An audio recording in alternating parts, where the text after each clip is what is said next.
Welcome to the Joy Lab podcast, where we help you uncover and foster your most joyful self. Your hosts, Dr. Henry Emmons and Dr. Aimee Prasek, bring you the ideal mix of soulful and scientifically sound tools to spark your joy, even when it feels dark. When you're ready to experiment with more joy, combine this podcast with the full Joy Lab program over at joylab.coach. Hello, I'm Henry Emmons, and welcome back to Joy Lab. And I'm Aimee Prasek. So we are finishing our month of awe. Tear. I am loving this month of awe. Yeah, me too. Oh, yeah, we're digging into authenticity. I hope you all have really enjoyed it. It's not a total series, but it kind of is. So if you haven't listened to the last 4 episodes before this, I'd encourage you to head back there now or after this one if you're really kind of digging into what we're talking about now. So today we are talking about this last strategy that Henry calls the still small voice, awakening with soulfulness. So Henry, do you want to start us off? Sure. So just to bring everyone up to speed, this is the third of our paths to true self, paths to awakening. And it is my personal favorite, as you probably know, Aimee. Yep. So the first was the path of suffering or sorrows or hardship, path of loss, the most common, we think. The second was the path of joy or path of bliss, being drawn to what you love, to what enlivens you. And this is really the path of soulfulness, of, really turning inward and essentially establishing a relationship, having a conversation with your soul, with your own inner voice, which is sometimes called the still small voice. I love this in part because there's still a sense of mystery around it. I think we need more mystery and magic in our lives. Amen. And I mean, that's part of why soulfulness is one of our 4 pillars in the whole construction of Joy Lab, because we love it and it lends itself to that, ongoing appreciation of mystery and depth and so forth. So I know that it can be a little problematic to talk about these things. There's maybe because there's mystery around it, it can be interpreted in so many different ways, and probably not everyone buys into the notion that we have a soul or that it's a real thing.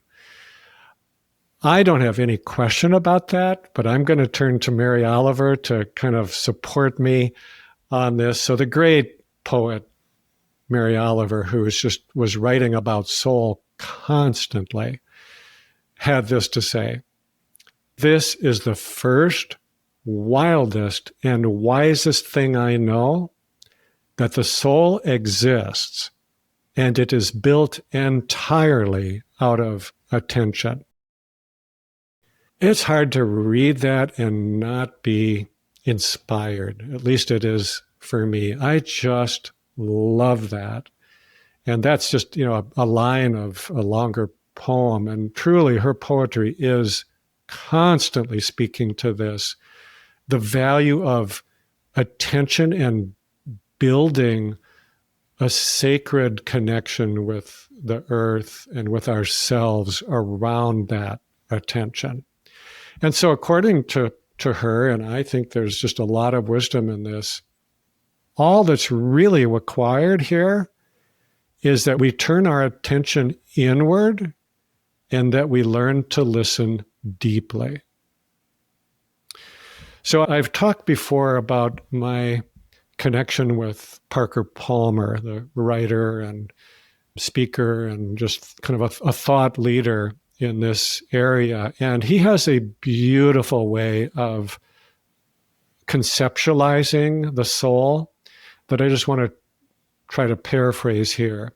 He says that the soul is a lot like an animal in the wild. So think about a fox or a wolf maybe, or something, a bear, something deep in the forests. And so if you want to encounter it, if you're wanting to develop a relationship with this aspect of soul, you cannot do it by crashing through the woods. You can't make a ton of noise, being distracted, stumbling around. You've got to learn to be quiet, to be still, and you've got to learn to listen to it. But there's the thing. I believe it is speaking to us all the time. And yet, it's very possible for us to ignore it. Yeah. Right? Oh my gosh, absolutely. We can ignore it for years. Yeah. Yes, we can ignore it for our whole lives, which is kind of back to that thing we said in an earlier episode. We can choose to fail at becoming fully ourselves. And I think this is one way we do that, by refusing to listen to the messages from our inner voice. Yeah. I did that myself for years. Probably I'm going to count all my years of medical training and my first 8 years of outside of medical training. So that's a total of 16 years where I was not listening to what my inner voice was saying about vocation. And I'll admit, part of it was that after all that time and effort and money and kind of finally kind of getting to some position of respect and a secure income, I just didn't want to throw that all away. No, of course. And that is really one of the ways that we refuse to listen, because it might be asking for change from us, from a kind of change that part of us just doesn't want to make. And I know people have this in other areas of their lives, not wanting to leave a relationship, not wanting to move, not wanting to do this or that because of what we fear we're going to lose. And I'm not saying that this voice is always telling us to do things we don't want to do, but sometimes it does because of what's really best for us. So in my experience, the voice just got louder and more insistent. Eventually, it started to speak not just through these kind of urges and longings and feelings, but my body started to break down. And then it gets to be harder to ignore. Yeah. And again, I am not saying that all illness is caused by refusing to listen to this voice, but I think sometimes it is. And the body is just part and parcel of our whole being. And of course it's going to be affected if we have this dissension within us that we're simply failing to really listen to. Yeah. I think also you really nailed it, that, Henry, it can be hard to listen to that wisdom sometimes, or to let it speak up, or even discern when it's really our wisdom coming up and not our insecurities or our fear or our ego. For example, sometimes our mind is just full of self-criticism and judgment. And those are like predators, I think, for that still small voice. They will eat it for lunch. So it won't rise up in that environment if we're bombarded by that judgment, the self-criticism. There's just no space for that still small voice.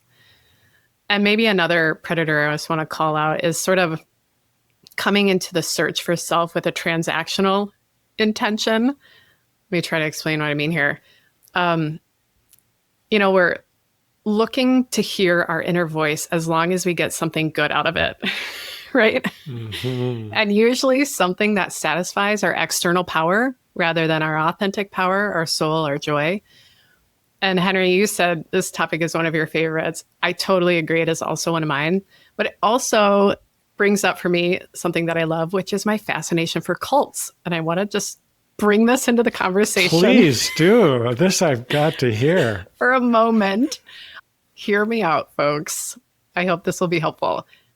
Nearly every cult, all conflicting each other in their beliefs, right? Yet all of them claim that the voice of God has instructed their actions. Super interesting to me. And I think if you haven't been in a cult, I haven't, Yet it's hard to imagine that a smart person could get sucked in. But I think we have all fallen into this trap because when we're having trouble accessing our deep wisdom, our authenticity, then it is so tempting to get sucked into a person or practice or group or movement, whatever, to get sucked into a way of thinking or acting because we're confidently told that they've heard the voice.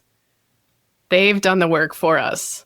Don't worry, we've got you. We can access our deep wisdom so you don't have to. And that can be, that can feel good when it's really hard to tap into that for ourselves. Like we might not even think we're equipped to do it, or we've been told that we're not equipped to do it.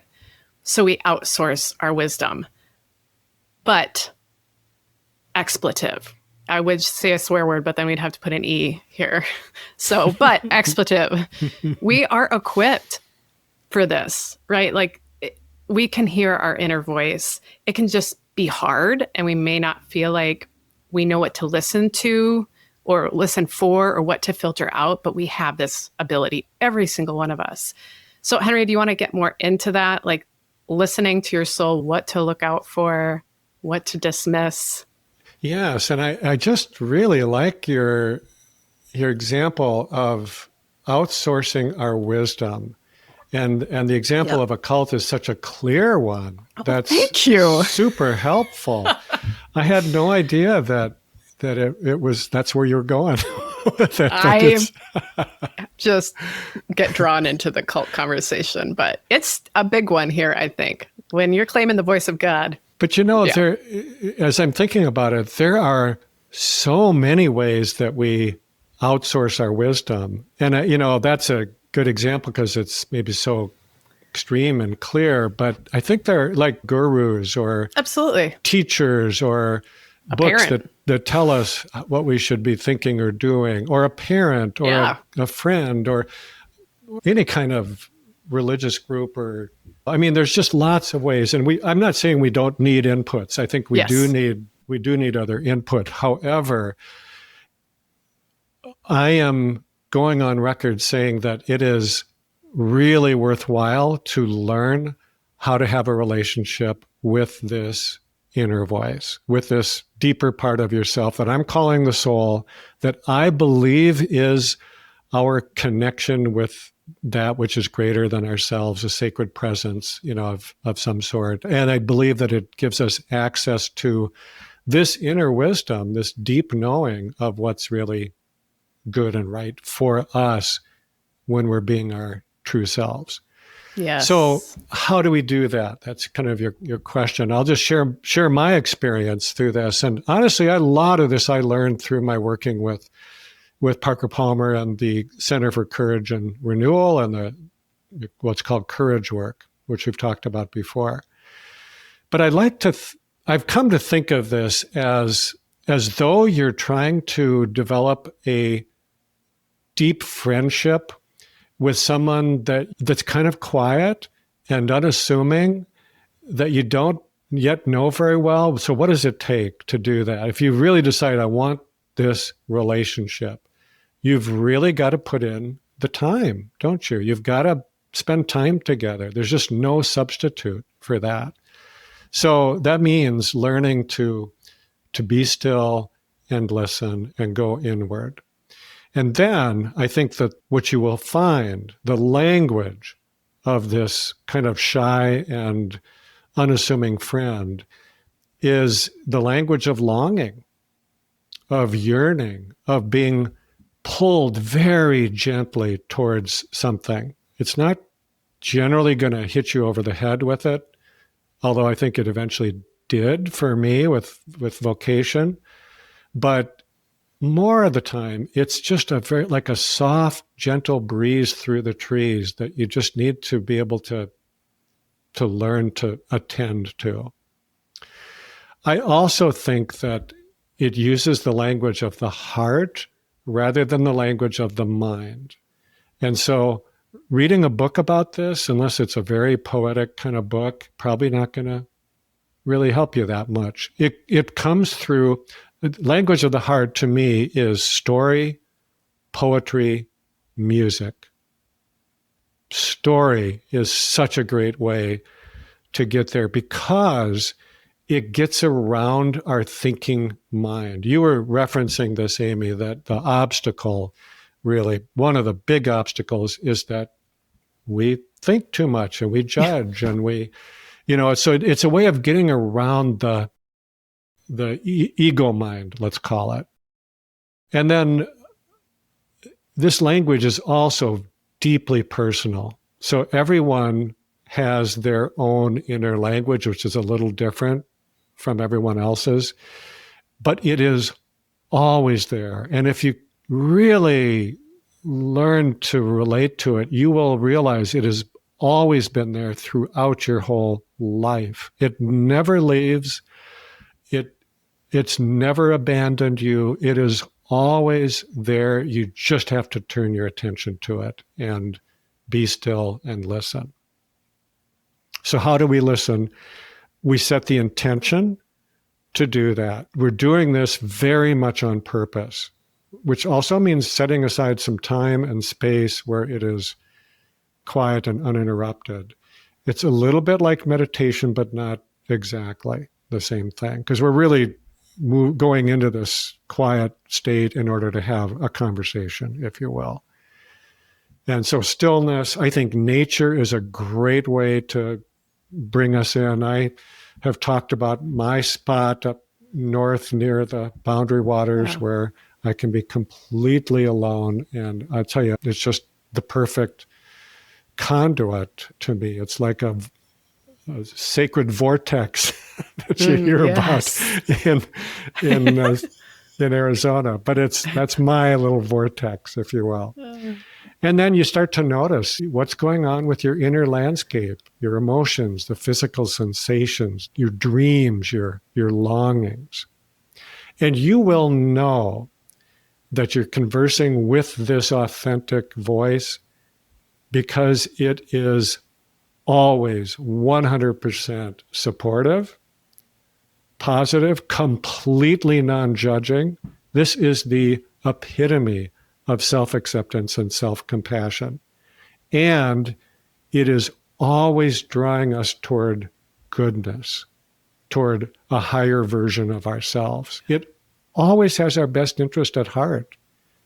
And, honestly, if we go with our best interests, it will always align with the best interests of others. There's not a selfish, greedy aspect to this in the least, because it's the language of abundance. It's not the language of scarcity. There is no win-lose or lose-lose.